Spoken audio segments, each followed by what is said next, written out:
जय माता दी दोस्तों। माता रानी आपकी सारी मनोकामनाएं पूर्ण करें और आप जीवन में खूब सारी तरक्की करें। इसी के साथ आज का जो वीडियो है वो मैं शुरू कर रही हूं। दोस्तों आज के वीडियो में मैं बात करने वाली हूं कन्या पूजन की। जैसे कि आप सबको पता है कि नवरात्रि व्रत आने वाले हैं, ऐसे में बहुत सारी बहनें कन्या पूजन जो है वो करती हैं। लगभग जो संपूर्ण बहनें हैं, जो भी माताएं हैं, वो नवरात्रि में अष्टमी नवमी वाले दिन कन्या पूजन जो है वो करती हैं।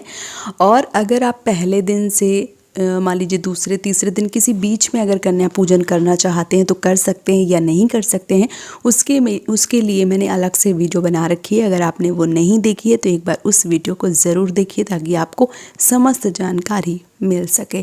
इस वीडियो में मैं बात करूंगी कि अगर आप कन्या पूजन करते हैं और आपको मासिक धर्म या पीरियड से गुजरना पड़ रहा है तो आप कन्या पूजन किस प्रकार से कर सकते हैं, कैसे आपको कन्या पूजन करना चाहिए, क्या कन्या पूजन हम नहीं कर सकते हैं और अगर कर सकते हैं तो किस प्रकार से कर सकते हैं, चलिए जान लेते हैं।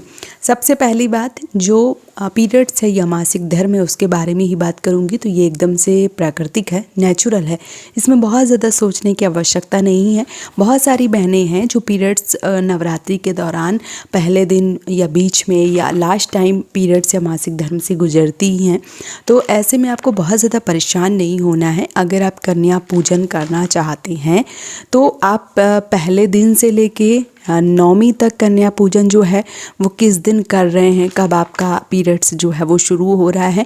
अगर आपको लग रहा है कि लास्ट टाइम आ जाएगा तो फिर आप इसका जो कन्या पूजन है उसको थोड़े से आगे कर लीजिए, या आप कन्या पूजन के दौरान मान लीजिए कि आपने जिस समय सोचा है कि आज मैं कन्या पूजन करूंगी और उसी समय आप ऐसी कंडीशन या ऐसी अवस्था से गुजर रही हैं तो आपको बहुत ज़्यादा परेशान नहीं होना है। आपको क्या करना है, आपके घर में जो भी बड़े बुजुर्ग हैं और उनसे आप जो भी भोजन है वो बनवा दीजिए और भोग जो है वो लगवा दीजिए कन्या पूजन का।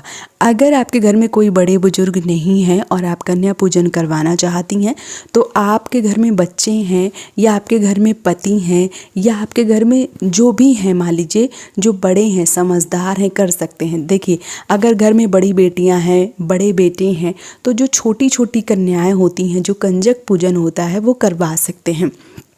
तो आपको क्या करना है, बाहर से दही और जलेबी जो है वो मंगवा लेना चाहिए और कन्याओं को भोजन करवा देना चाहिए। इस प्रकार से भी कन्या पूजन जो है वो किया जा सकता है। मान लीजिए कि घर में छोटे बच्चे हैं, पति जो हैं वो सुबह ऑफिस चले जाते हैं या बहुत सारी समस्याएं हैं, आप घर पे अकेली हैं, तो ऐसे में आपको बहुत ज़्यादा परेशान नहीं होना है। आपको क्या करना है कि आप जितने में कन्या पूजन जो है वो कर सकती हैं। जैसे मान लीजिए कि एक आपने अमाउंट निकाल लिया कि इतने में कन्या पूजन जो है वो जैसे आप 2 किलो 3 किलो 5 किलो कितने की जलेबी या दही जो है वो खिला सकते हैं, या आपने हलवा पूड़ी या जो भी कन्याओं को उपहार स्वरूप दिए जाते हैं उतना एक जो मान लीजिए मोटा मोटा पैसा है वो निकाल लीजिए। और आपको क्या करना है, जैसे जब नवरात्रि आती हैं तो कहीं ना कहीं पे जो अखंड रामायण है, रामायण का पाठ वो हो रहा होता है, कहीं पे जागरण हो रहा होता है, कहीं पे भंडारे चल रहे होते हैं, कुछ ना कुछ तो चल ही रहा होता है नवरात्रि में। तो ऐसे में आपको क्या करना है कि ऐसे में जो भी सामर्थ्य के अनुसार पैसे हैं वहाँ पे आपको दान देना चाहिए। तो वहाँ क्या होता है, जैसे हम बड़े बड़े कहीं जगह पे मंदिर में भंडारे या कहीं भी चल रहे होते हैं वहाँ पे हम दान करते हैं, तो जो आपके दान का पैसा है बहुत सारे लोग उसको प्रसाद के रूप में खाते हैं, तो इससे आपको पुण्य की प्राप्ति होती है। तो इस प्रकार से जो कन्या पूजन है वो किया जा सकता है, इसका पूर्ण फल जो है वो आपको मिल सकता है। अगर मान लीजिए कहीं आप गांव में रहते हैं और मान लीजिए कि आपको भंडारे इत्यादि नहीं मिल रहे हैं, तो फिर आप जैसे कोई भी अड़ोसी पड़ोसी हैं उनके हाथों से कुछ फल जो हैं वो मंदिर के बाहर जैसे वितरित करवा दीजिए। बहुत सारी कन्याएं मिल जाती हैं तो उनको भी फल जैसे केला हो गया, संतरे हो गया, या जो भी फल हैं वो, और अपने मान लीजिए सामर्थ्य के अनुसार दक्षिणा जो है वो भी दिलवा सकती हैं। तो इस प्रकार से भी कन्या पूजन जो है वो किया जा सकता है। आप चाहें तो मंदिर के जो पुजारी जी हैं उनको पैसे दे के भी मंदिर में कन्या पूजन करवा सकते हैं कि आप पुजारी जी को पैसे दे दीजिए कि आप मेरा कन्या पूजन करवा दें, तो पुजारी जी भी कन्या पूजन जो है वो करवा देते हैं। इसके साथ ही साथ अगर मान लीजिए कि आप ये सारी चीज़ें जो है वो आपसे नहीं हो रही हैं तो आपको बहुत ज़्यादा परेशान होने की आवश्यकता नहीं है।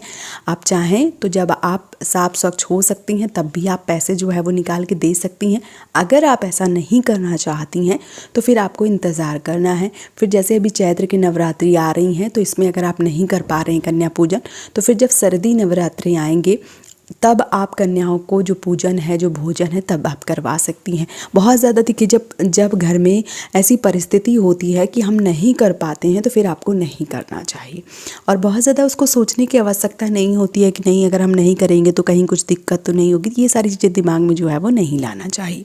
तो उम्मीद करती हूँ कि पीरियड्स के दौरान कन्या पूजन के बारे में ये संपूर्ण जानकारी आप सबको पसंद आई होगी।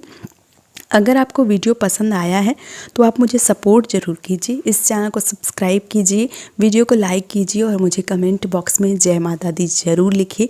आप सभी लोगों को नवरात्रि की ढेर सारी शुभकामनाएं। जय माता दी दोस्तों।